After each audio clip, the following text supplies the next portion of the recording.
that ingestion Sorry or that to interrupt consumption. the honourable member. Call Eugenie Sage. Tēnā koutou, tēnā tātou e hui hui mai nei ki roto I te whare. E te mangai o te whare tēnā koe. I'm pleased to take a short call today on the Psychoactive Substances Bill on behalf of my Green colleague Mojo Mathers, because the Green Party, and particularly Mojo Mathers, has worked with thousands of New Zealanders to oppose unnecessary and unethical testing on animals, which this bill still allows. The Green Party certainly supports the bill because we support minimising the harm that party pills cause, and we want to have a modern, proportionate and rational drug policy, as Kevin Haigh has previously outlined. But we don't want the testing to ensure that these psychoactive substances are safe for humans to be done at the expense of animals, causing them pain, harm and suffering. And many New Zealanders support freedom from animal testing.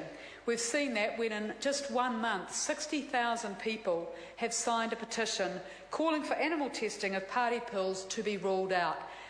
Mr Speaker, many organisations put quite a considerable time and effort into making submissions on this bill focusing on animal testing, and that was based on good faith and the advice of the former Associate Minister that that was the best way for their concerns to be addressed. So the democratic process was seen to be very wanting when the Chair and majority on the Health Select Committee decided that those submissions were out of scope and returned them. The Green Party then organised a separate hearing so that we could listen to the evidence, and it was very good and relevant evidence, and hear that evidence that the Health Committee did not choose to hear, or chose not to hear. So I want to thank everyone who made submissions, and on the basis of the evidence, the Green Party, through Mojo Mathers and her supplementary order paper 260, is proposing an amendment to the bill. That amendment would ensure that any information from animal testing cannot be used in support of an application to register a psychoactive product. And that would include information that came from overseas, and that would have the force of law once the bill came into law. And in the last 6 days, more than 7,700 people have emailed MPs asking for their parties to support supplementary order paper 260 in Mojo Mathers' name. So we are very pleased by the level of support that is getting, and we hope that parties in this House will also support that. Some have already. We hope others will follow suit. We certainly acknowledge the change in the bill in Clause 11A, as reported back by the Select Committee. It is a significant improvement, particularly given the earlier decision around submissions. This new Clause 11A would require that the Advisory Committee not rely on animal testing for psychoactive substances if, and I quote, suitable alternatives exist, end quote, and those alternatives comply with the Animal Welfare Act. But the implementation of this clause would be very difficult to monitor.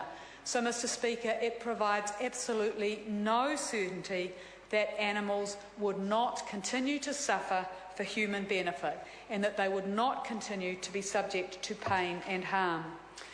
And, Mr Speaker, animal testing is notoriously unreliable. And that's why the United States Environmental Protection Agency, the National Institute of Health, the Food and Drug Administration have begun a process to replace all toxicology testing on animals with alternatives. And that's because these alternatives produce results that are much more relevant to humans. And those alternatives include things like in vitro human cell line studies, computer models, micronucleus assay, in vitro absorption tests and so on. Mr Speaker, when other countries such as the United Kingdom are so much further ahead of us in putting a ban on animal testing for all recreational substances, including alcohol and tobacco, we must act. We are lagging. We are not ahead of the field here. And why do we continue to use animal testing in New Zealand? Because it's cheaper than non-animal testing. So, Mr Speaker, we shouldn't be making decisions around the safety of these psychoactive substances to protect the profit margins of industry. We should be making them on an ethical basis, and that ethical basis is to ensure that animals do not suffer pain and harm in order to protect humans. So we can vote for a modern, ethical, 21st century safety testing regime if we vote in the Member's next time reading. has expired. I understand the next call is a split call. Yes, sir, with your indulgence, it will be followed Mike by... Sabin.